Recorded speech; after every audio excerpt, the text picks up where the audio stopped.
नमो भगवते तस्मै कृष्णाय अद्भुतकर्मणे रूपनाम विभेदेन जगत्कीर्तियो यतः सच्चिदानन्दरूपाय विश्वभूतपत्यादिहेतवे तापत्रयविनाशाय श्रीकृष्णाय वयं नुमः। नमामि हृदये शेषे लीलाक्षीराब्धिसायनं लक्ष्मीसहस्रलीलाभिसेव्यमानं कलानिधिम्। श्रीवल्लभ विठ्ठल गिरधारी श्री यमुने जी की बलिहारी, गोपी जन वल्लभ गिरधारी श्री महाप्रभु जी की बलिहारी। श्री वल्लभ विठ्ठल गिरधारी श्री यमुने जी की बलिहारी, गोपी जन वल्लभ गिरधारी श्री महाप्रभु जी की बलिहारी। श्रीमद् भागवत महापुराण दसम स्कंद 29वां अध्याय रासलीला का आरंभ। श्री सुखदेव जी कहते हैं, परीक्षित, शरद ऋतु थी, उसके कारण बेला, चमेली आदि सुगंधित पुष्प खिलकर महक रहे थे। भगवान ने चीर हरण के समय गोपियों को जिन रात्रियों का संकेत किया था, वे सब की सब पुंजीभूत होकर एक ही रात्रि के रूप में उल्लसित हो रही थीं। भगवान ने उन्हें देखकर दिव्य बनाया। गोपियां तो चाहती ही थीं। अब भगवान ने भी अपनी अचिंत्य महाशक्ति योग माया के सहारे उन्हें निमित्त बनाकर रसमयी रास क्रीड़ा करने का संकल्प किया। अमना होने पर भी उन्होंने अपने प्रेमियों की इच्छा पूर्ण करने के लिए मन स्वीकार किया। भगवान के संकल्प करते ही चंद्रदेव ने प्राची दिशा के मुखमंडल पर अपने शीतल किरण रूपी कर कमलों से लालिमा की रोली केसर मल दी। जैसे बहुत दिनों के बाद अपनी प्राण प्रिया पत्नी के पास आकर उसके प्रीतम पति ने उसे आनंदित करने के लिए ऐसा किया हो, इस प्रकार चंद्रदेव ने उदय होकर न केवल पूर्व दिशा का प्रत्युत संसार के समस्त चर अचर प्राणियों का संताप, जो दिन में शरतकालीन प्रखर सूर्य रश्मियों के कारण बढ़ गया था, दूर कर दिया। उस दिन चंद्रदेव का मंडल अखंड था। पूर्णिमा की रात्रि थी। वे नूतन केसर के समान लाल लाल हो रहे थे। कुछ संकोच मिश्रित अभिलाषा से युक्त जान पड़ते थे। उनका मुखमंडल लक्ष्मी जी के समान मालूम हो रहा था। उनकी कोमल किरणों से सारा वन अनुराग के रंग में रंग गया था। वन के कोने में उन्होंने अपनी चांदनी के द्वारा अमृत का समुद्र उड़ेल दिया था। भगवान श्री कृष्ण ने अपने दिव्य उज्जवल रस के उद्दीपन की पूरी सामग्री उन्हें और उस वन को देखकर अपनी बांसुरी पर ब्रज सुंदरियों के मन को हरण करने वाली काम बीज क्लीम की अस्पष्ट एवं मधुरतान छेड़ी। भगवान का वह बंसी वादन भगवान के प्रेम को, उनके मिलन की लालसा को अत्यंत उकसाने वाला, बढ़ाने वाला था। यूं तो श्याम सुंदर ने पहले से ही गोपियों के मन को अपने बस में कर रखा था। अब तो उनके मन की सारी वस्तुएं, वह संकोच, धैर्य, मर्यादा आदि की वृत्तियां भी छीन ली।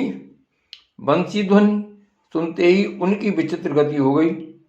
जिन्होंने एक साथ साधना की थी श्री कृष्ण को पति रूप में प्राप्त करने के लिए, वे गोपियां भी एक दूसरे को सूचना न देकर, यहाँ तक कि एक दूसरे से अपनी चेष्टा को छिपाकर जहां वे थे वहां के लिए चल पड़ी। परीक्षित, वे इतने वेग से चली थीं कि उनके कानों के कुंडल झोंके खा रहे थे।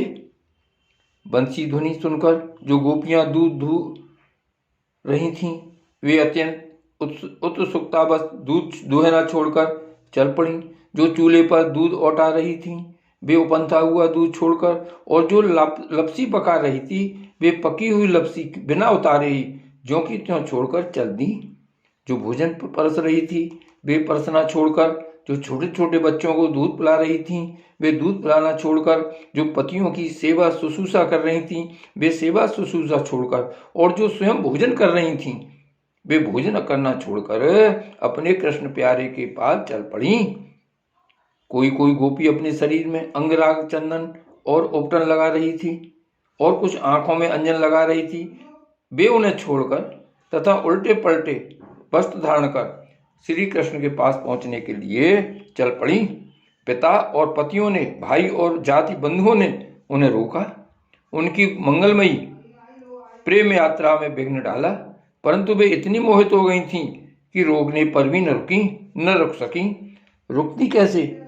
विश्व मोहन श्री कृष्ण ने उनके प्राण, मन और आत्मा सब कुछ अपहरण जो कर लिया था।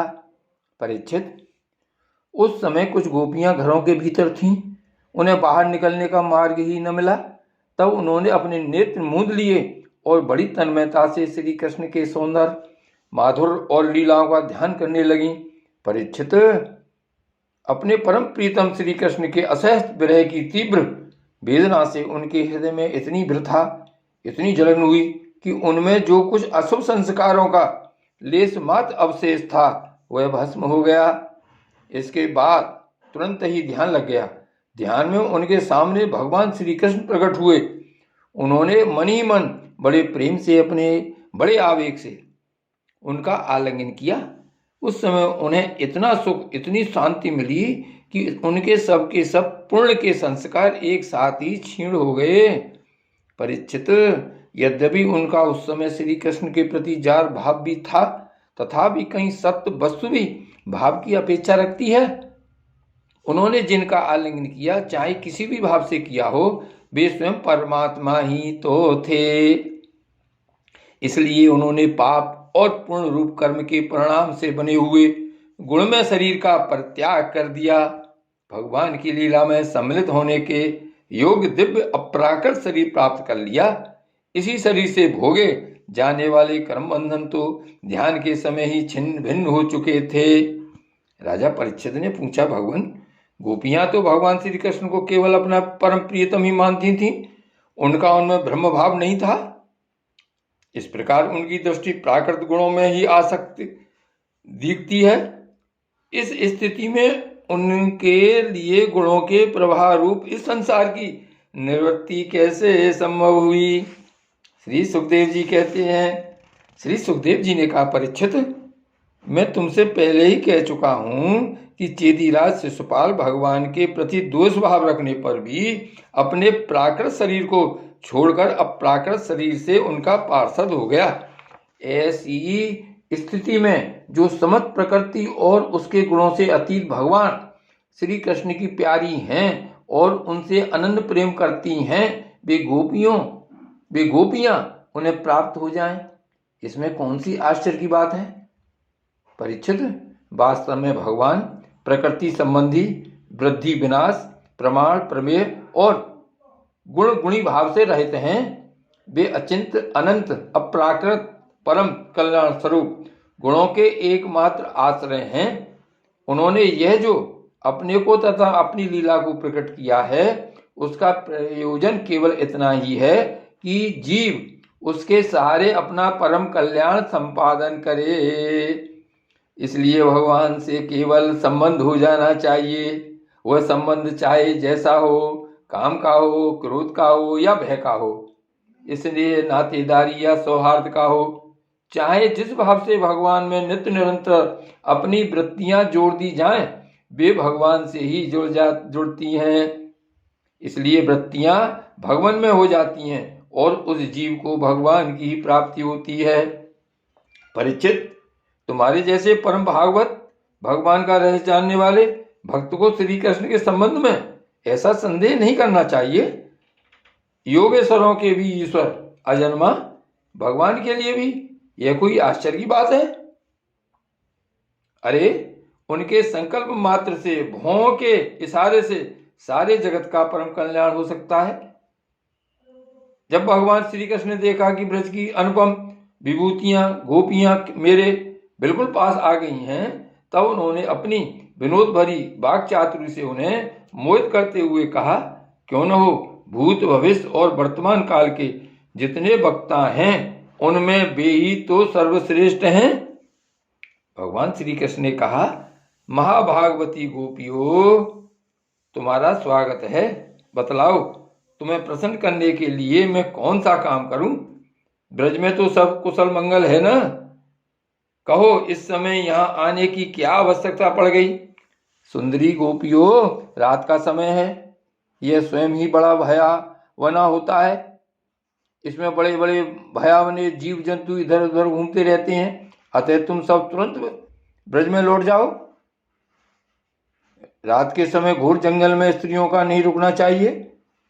तुम्हें न देखकर तुम्हारे माँ बाप, पति पुत्र और भाई बंधु ढूंढ रहे होंगे, उन्हें भय में न डालो। तुम लोगों ने रंग बिरंगे पुष्पों से लदे हुए इस वन की शोभा को देखा। पूर्ण चंद्रमा की कोमल रश्मियों से यह रंगा हुआ है, मानो उन्होंने अपने हाथों चित्रकारी की हो। और यमुना जी के जल का स्पर्श करके बहने वाले शीतल समीर की मंद मंद गति से हिलते हुए ये वृक्षों के पत्ते तो इस वन की शोभा को और भी बढ़ा रहे हैं।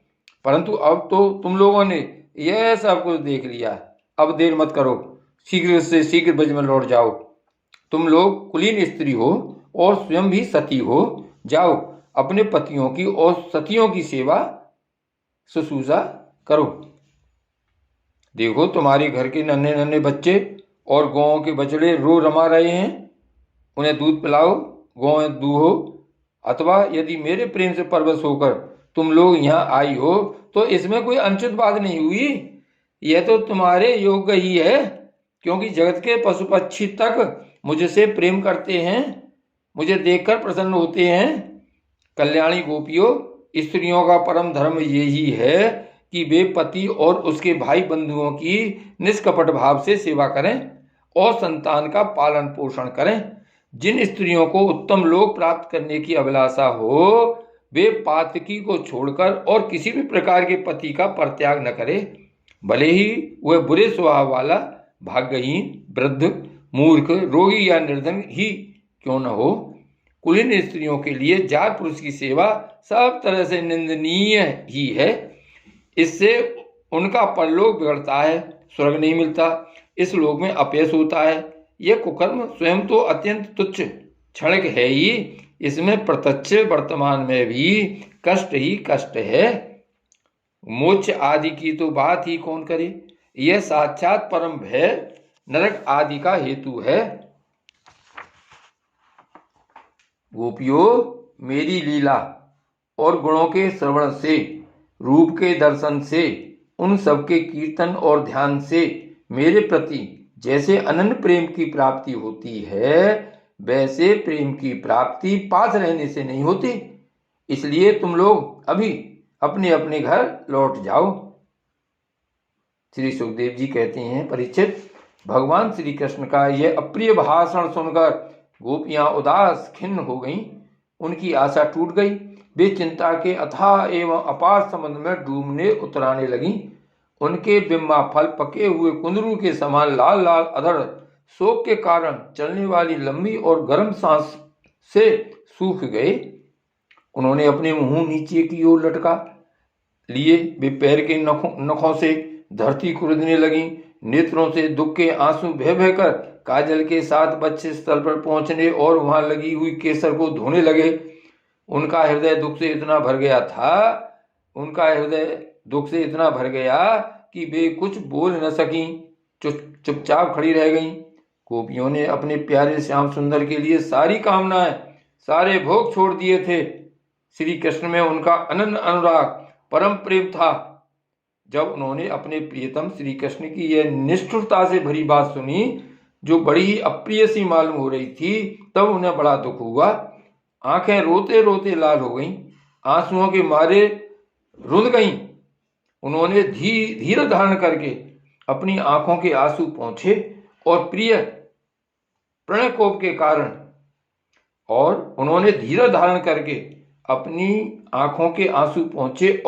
फिर प्रणय कोप के कारण वे गदगद वाणी से कहने लगीं। गोपियों ने कहा, प्यारे श्री कृष्ण, तुम घट घट व्यापी हो, तुम्हारे हृदय की बात जानते हो। श्री गोपियों ने कहा, प्यारे श्री कृष्ण, तुम घट घट व्यापी हो, हमारे हृदय की बात जानते हो, तुम्हें इस प्रकार निष्ठुरता भरे वचन नहीं कहने चाहिए। हम सब कुछ छोड़कर केवल तुम्हारे चरणों में ही प्रेम करती हैं, इसमें संदेह नहीं कि तुम स्वतंत्र और हठीले हो, तुम पर हमारा कोई बस नहीं है। फिर भी तुम अपनी ओर से जैसे आदि पुरुष भगवान नारायण कृपा करके अपने मुमुक्ष भक्तों से प्रेम करते हैं, वैसे ही हमें स्वीकार कर लो, हमारा त्याग मत करो। प्यारे श्याम सुंदर, तुम सब धर्मों का रह जानते हो, तुम्हारा यह कहना कि अपने पति, पुत्र और भाई बंधुओं की सेवा करना ही स्त्रियों का स्वधर्म है, अच्छा सा ठीक है, परंतु इस उपदेश के अनुसार हमें तुम्हारी ही सेवा करनी चाहिए, क्योंकि तुम ही सब उपदेशों के पद चरम लक्ष्य हो, साक्षात भगवान हो, तुम ही समस्त शरीरधारियों के सुहृदय हो, आत्मा हो और परम प्रियतम हो। आत्मज्ञान में निपुण महापुरुष तुमसे ही प्रेम करते हैं, क्योंकि तुम नित्य प्रिय एवं अपने ही आत्मा हो। अनित्य एवं दुखद पति पुत्रों से क्या प्रयोजन है? परमेश्वर, इसलिए हम पर प्रसन्न हो, कृपा करो। कमल नयन, चिरकाल से तुम्हारे प्रति पाली पोसी आशा अभिलाषा की लहलहाती लता का छेदन मत करो।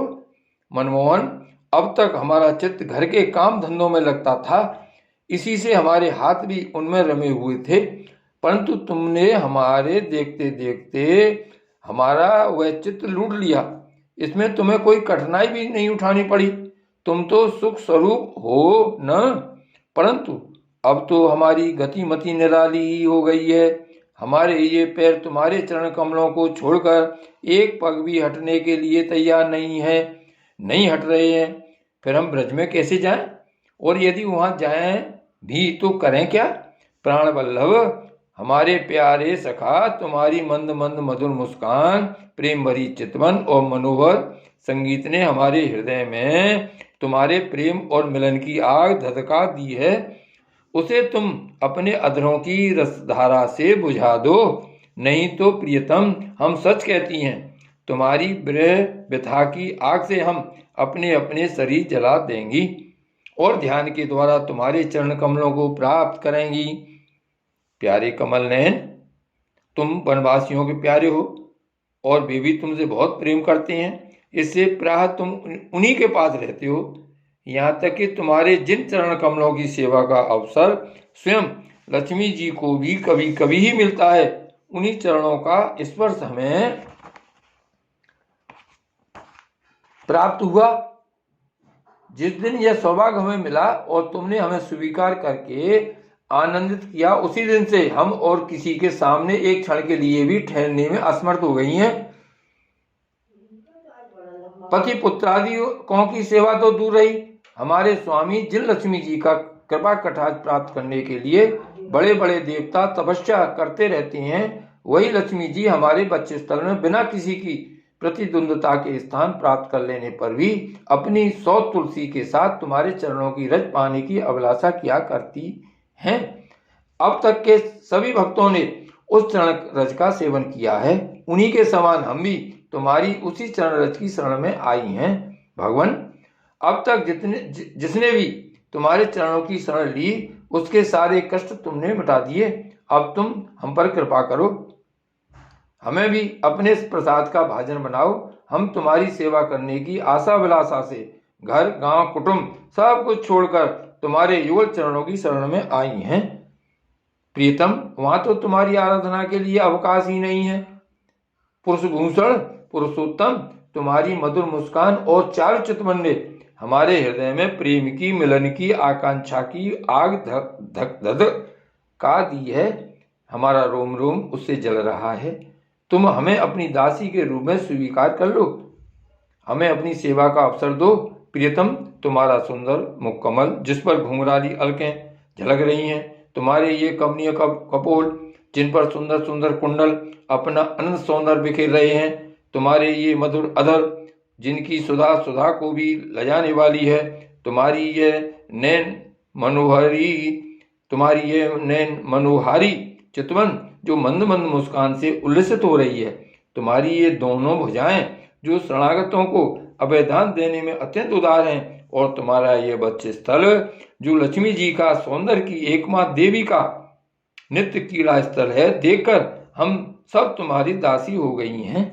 प्यारे श्याम सुंदर, तीनों लोकों में भी और ऐसी कौन सी स्त्री है जो मधुर मधुर पद और आरोह अवरोह क्रम से विविध प्रकार की मूर्छनाओं से युक्त तुम्हारी बंसी की तान सुनकर तथा इस त्रिलोक सुंदर मोहिनी मूर्ति को जो अपने एक बूंद सौंदर्य से त्रिलोकी को सौंदर्य का दान करती है, एवं जिसे देखकर गौ, पक्षी, वृक्ष और हरिण भी रोमांचित पुलकित हो जाते हैं, अपने नेत्रों से निहार कर आर मर्यादा से विचलित न हो जाए, कुल कान और लोक लज्जा को त्याग कर तुम में अनुरक्त न हो जाए।